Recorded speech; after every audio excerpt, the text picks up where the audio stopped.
오늘 우리에게 주시는 하나님의 말씀은 사무엘하 13장 30절에서 39절의 말씀입니다. 그들이 길에 있을 때 압살롬이 왕의 모든 이들을 죽이고 하나도 남기지 아니하였다는 소문이 다윗에게 이르매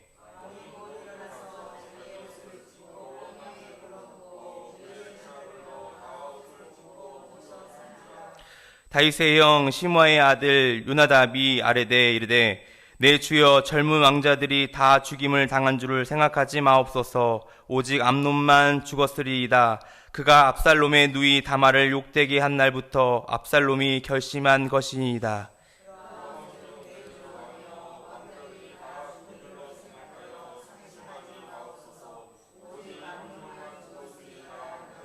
이에 압살롬은 도망하니라. 파수하는 청년이 눈을 들어보니 보아라, 뒷산 언덕길을 열어 사람이 오는도다.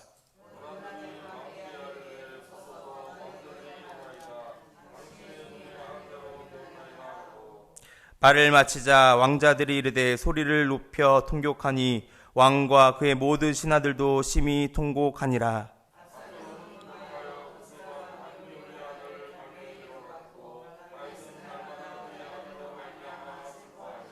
압살롬이 도망하여 그 술로 가서 거기에 산지 3년이라. 다윗의 왕의 마음이 압살롬을 향하여 간절하니 암논은 이미 죽었으므로 왕이 위로를 받았음이더라. 아멘. 여러분, 이 세상에서 가장 큰 슬픔이 있다면 어떤 슬픔일까요? 무엇보다도 자신보다 앞서 자식을 보내는 슬픔이 가장 큰 슬픔이겠지요.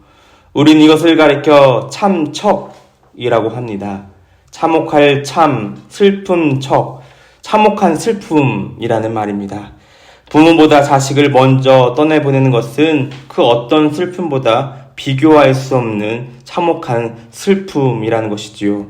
오늘 본문 말씀에서는 사랑하는 맏아들 암논을 잃고 큰 슬픔에 빠져있는 다윗의 이야기를 우리에게 들려주고 있습니다. 압살롬이 다말의 사건으로 인하여 2년 동안 복수의 칼날을 갈다가 드디어 암논을 죽이게 되지요. 그리고 나서 그 살해 현장을 보면서 다른 모든 왕자들은 혼미백산하여 나귀를 타고 도망을 가게 됩니다. 그런데 그때 왕궁에 있던 다윗에게 압살롬이 모든 자식을 죽였다라는 소문을 듣게 됩니다. 사실에 근거하지 않은 소문인 것이지요. 평소 같았으면 그 사건을 자세히 알아보았을 텐데 다윗은 그 소문만 믿고 오늘 말씀 보니까 자신의 옷을 찢고 드러누웠다라고 말씀하고 있습니다. 지금 다윗의 영적 상태가 온전치 않음을 보여주고 있습니다. 여기서 옷을 찢고 드러눕는다라는 말은 자신의 마음을 찢고 크게 절망하여 자신의 모든 것을 내려놓고 포기한다라는 의미를 보여주고 있습니다. 이처럼 죄라는 것은요, 우리에게 큰 절망과 모든 것을 포기할 만한 낙심을 가져준다는 것입니다.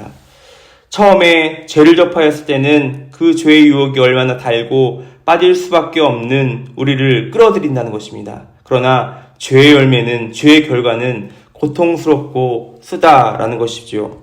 오늘 본문에서 다윗이 이처럼 자신의 옷을 찢고 자신이 마음을 찢는 이유는 이 자식들의 죽음과 불행이 모두 다 자신의 죄로부터 왔음을 뼈저리고 느끼고 있어서였을 것입니다. 자신이 밧세바를 범하여 그 죄의 뿌리를 심게 되었고 그 뿌리로 자신들의 자식들이 이처럼 비극적이고 부정적인 일들이 행해져 있다는 것을 알고 있기 때문입니다. 자신이 밧세바를 범하였을 때 그 죄의 유혹과 맛은 달았지만 그 이후에 다가올 죄의 열매는 자신의 가슴을 찢을 정도로 쓴 결과를 보여주고 있다라는 것입니다. 우리는 이것을 기억해야 됩니다. 우리 앞에 죄의 유혹이 다가왔을 때에 그 죄를 범하고 싶고 동참하고 싶은 강한 욕구가 있을 때에 그 죄의 열매가 얼마나 쓴 것인가에 대해서, 그리고 그 죄의 결과가 나의 인생뿐만 아니라 나의 자녀들까지 흘러간다는 이 영적 진리를 깨달을 수 있는 저와 여러분들이 되시길 바랍니다. 그럴 때 우리는 죄를 한 번에 불쑥 잡는 것이 아니라 이 죄에 대해서 물리치고 그 유혹으로부터 벗어날 수 있는 힘과 의지가 생겨난다는 것입니다. 계속적으로 말씀을 보자면 이러한 이 현장 가운데에 지금 모든 왕자들이 죽었다는 소문이 들릴 때에 누가 등장하고 있습니까? 갑자기 요나답이라는 사람이 다시 등장하고 있습니다. 여러분, 요나답은 누구입니까? 지난주 말씀의 13장 3절에 그는 암논의 친구이자 다윗의 형 시므아의 아들이라고 나와 있습니다. 암논이 다말을 연모하고 있다는 것을 알았을 때에 암논이 다말을 범하게 도와준 그러한 간교한 자였음을 알 수 있습니다. 결국 요나답의 조언으로 인하여 암논이 다말을 범하게 되고요. 그로 인해서 압살롬이 암논을 죽이는 이러한 비극적을 일으키는 그 원인을 제공하는 사람이 바로 요나답이라는 인물이었습니다. 다윗의 가문이 큰 비극을 가져다 준 이 간교한 요나답이 다윗에게 나타나 무엇이라고 이야기하고 있습니까? 32절, 33절 말씀입니다. 다윗의 형 시므아의 아들 요나답이 아뢰되 내 주여 젊은 왕자들이 다 죽임을 당한 줄을 생각하지 마옵소서. 오직 암논만 죽었으리이다. 그가 압살롬의 누이 다말을 욕되게 한 날부터 압살롬이 결심한 것이니이다. 33절 말씀입니다. 그라온즉 내 주 왕이여 왕자들이 다 죽은 줄로 생각하여 상심하지 마옵소서. 오직 암논만 죽었으리이다 하니라. 이 요나답이 이렇게 말합니다. 내 주 왕이시여 오직 암논만 죽었으니 상심하지 마옵소서. 이 요나답에 대한 선의가 없으면 요나답이 다윗을 끔찍히 생각하는 충성스러운 신하와 같이 보여집니다. 32절, 33절에서도 두 번씩이나 반복하고 있는 단어가 있는데 내 주여 왕이시여 라는 이 단어가 반복되어지고 있습니다. 지금 요나답이 나타내 보이고 있는 이 행동과 말 속에는 지금 다윗이 자신을 가장 신뢰하게 만들고 의지하게 만드는 그 작업을 하고 있다는 것을 보여줍니다. 다윗을 위로하는 것처럼 보이고 정확한 정보를 보여줄 수 있는 그런 완벽한 충신임을 나타내 보이고 있다는 표현입니다. 그러나 32절 끝절은 무엇이라고 나와 있습니까? 그가 압살롬의 누이 다말을 욕되게 한 날부터 압살롬에 결한 것입니다 라고 나와 있습니다. 지금 압살롬이 암논을 죽인 것은 이전부터 일어날 그러한 일이었습니다. 지금 슬퍼하고 있는 다윗을 향하여 그 가슴에 비수를 꽂고 있습니다. 그리고 이미 요나답은 이렇게 될 것이라고 예측하였던 사람이었습니다. 그렇다면 어떻게 해야 했을까요? 이것을 막기 위해서, 이 비극을 막기 위해서 어떻게 해서든지 상황을 돌렸어야 했는데, 미리 다윗에게 말했어야 했는데 그렇지 아니하고 이 모든 일이 다 벌어진 이후에 이렇게 자신이 모든 것을 예측할 수 있는 충신이다라는 것을 나타내 보이고 싶어 했습니다. 그래서 암논에게 다말에게 적품할 수 있는 이런 방법을 제시한 것도 이 때문이었습니다. 자신의 권력과 안위를 위하여서 자신의 친구를, 자신의 사람들을 도구로 삼는 이러한 자신이 높아지려는 아주 교묘한 간교한 자였음을 우리가 알 수 있다는 것이지요. 이처럼 죄라는 것은, 그리고 우리가 넘어뜨리기 위해서 다가오는 이 악한 영은 이러한 교묘한 방법으로 우리를 위하는 척, 우리에게 정말 다가오는 척라는 이런 달콤하게 다가온다는 것입니다.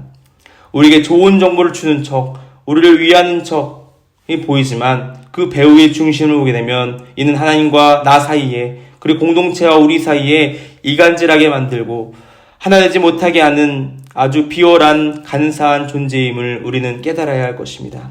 그래서 우리가 영적으로 깨어있지 않는다면 오늘 말씀처럼 요나답이 다윗을 위하는 말처럼 다가온 것처럼 우리는 악한 영의 그 관계와 유혹에 넘어질 수밖에 없는 이러한 이 영적인 진리를 깨달으시는 저와 여러분 되시길 간절히 바랍니다. 개혁적으로 말씀을 보게 되면 그 모든 왕자가 죽었다는 소식이 들리자 얼마 되지 않아서 그 왕자들이 왕궁으로 돌아오게 됩니다. 그런데 이때 또 요나답이 끼어들게 되지요. 35절 말씀입니다. 요나답이 왕께 아뢰되 보소서 왕자들이 오나이다. 당신의 종이 말한 대로 되었나이다 하고. 제 말이 맞지 않습니까? 나는 당신 앞에 꼭 필요한 신하입니다. 지금 자신의 존재를 드러내고 있습니다. 지금 다윗은 자신의 아들이 죽고 형제들 사이에서 이런 불미스러운 일이 있어서 마음을 찢으며 애통하고 있는데 그 상황 가운데서 요나답은 자신의 이권과 자신의 권력만을 나타내 보이고 있습니다. 지금 자신 때문에 형제들 사이에서 이러한 이들이 일어나고 있는데 요나답은 조금도 그 양심의 가책을 느끼지 못하고 오히려 당당하게 다윗에게 이야기하는 모습을 볼 수 있습니다. 또한 우리는 여기서 깨달아야 할 점이 있습니다. 우리가 죄된 삶을 분별하지 못하였을 때에 우리는 우리의 행동과 말이 누군가의 아픔이 되고 또한 그 누군가의 아픔을 공감하지 못하게 된다는 것이지요. 지금 다윗은 자식 때문에 마음을 찢으며 애통하고 있는데 지금 요나답은 자신의 이권만을 챙기기 위해서 다윗의 마음을 공감하지 못하고 있습니다. 바로 이것이 죄라는 것이죠. 우리의 온 감각과 이성 그리고 이런 감정을 마비시키는 치명적인 암적인 존재가 이 죄라는 것을 여러분 믿으시길 바랍니다. 그 욕심의 눈에 멀어서 그리고 내가 높아지려는 그 교만의 눈에 멀어서 다른 이들의 아픔을 공감하지 못하고 도리어 그 아픔을 자신의 의로 드러내는 그러한 어리석은 모습을 보여주는 그 암적인 존재가 이 죄라는 것이죠. 우리가 이 죄된 삶을 살고 있을 때에 다른 이들의 그 주변을 살피지 못하고 더욱더 그 하나님의 일에 꾸적거리는 그 악한 영의 도구가 될 수 있다는 것을 여러분 믿으시길 바랍니다. 우리는 항상 영적으로 깨어 있어서 악한 영에게 속지 아니하고 그 유혹에 빠져 다른 이들을 낙심시키고 주의 몸된 공동체 안에서 관계를 무너뜨리고 또한 하나님의 귀한 사역을 방해하지 못하도록 우리는 영적으로 깨달아야 될 줄 믿습니다. 이 충격적인 사건을 인하여 다윗이 큰 슬픔에 빠져서 고통스러워하는 그런 모습을 보게 되지요. 37절을 보겠습니다. 압살롬은 도망하여 그술 왕 암미울의 아들 달메에게로 갔고 다윗은 날마다 그의 아들로 말미암아 슬퍼하니라. 하루아침에 다윗의 집안이 풍미박산이 되어버렸습니다. 사랑하는 맏아들 암논이 다른 형제들에게 살해를 당하고 살인자가 된 아들은 자신의 외가에 도망가게 되는 것이죠. 다윗은 하루아침에 두 아들을 다 잃어버리고 지금 큰 절망과 슬픔에 잠겨있게 되는 것이죠.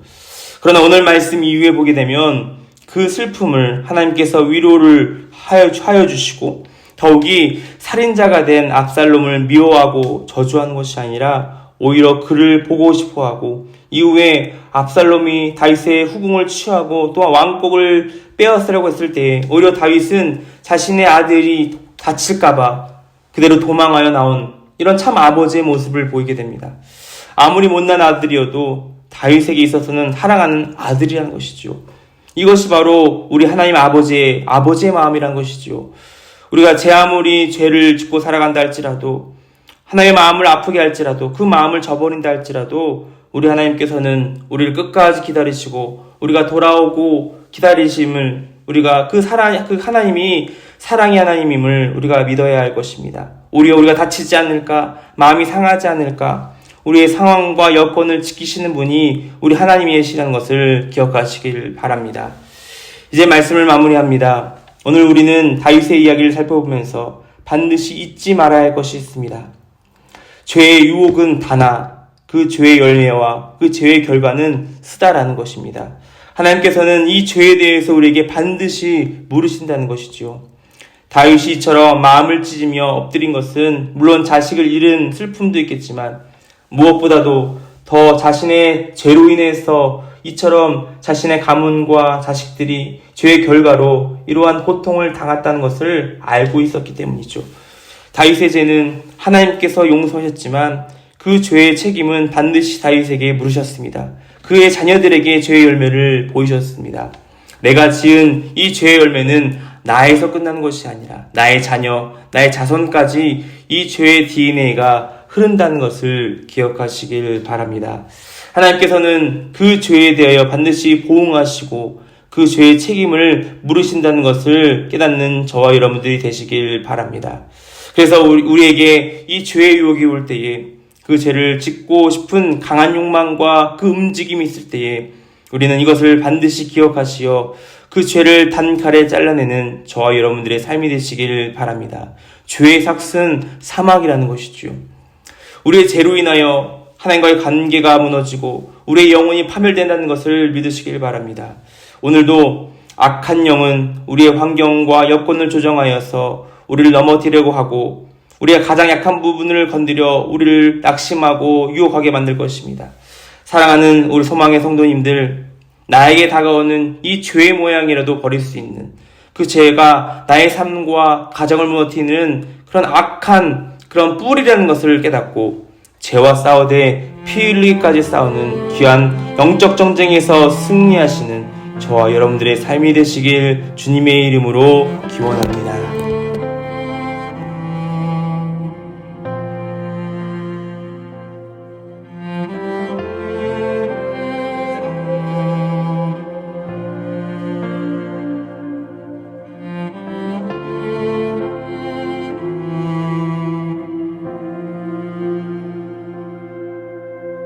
우리 주는 위대하며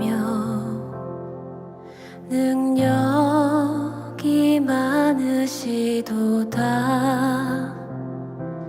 그의 지혜 무궁하며 인자는 영원하도다. 상한 자들 고치시며 상처를 싸매시도다. 별들의 수를 세시며 이름을 붙이셨도다. 그가 구름으로 하늘을 덮으시며 땅을 위하여 비 준비하시니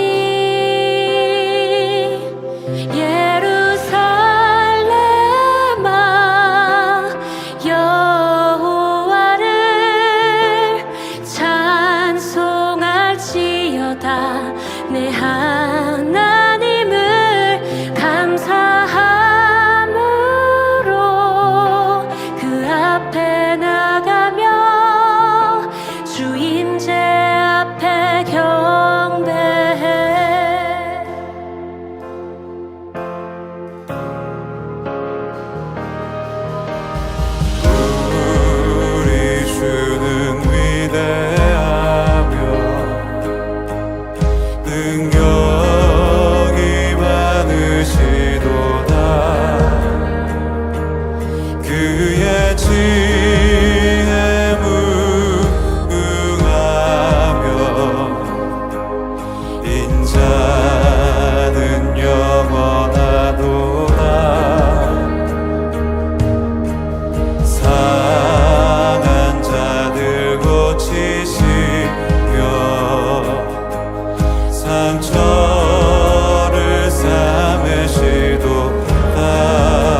하늘을 덮으시며 땅을 위하여 비 준비하시니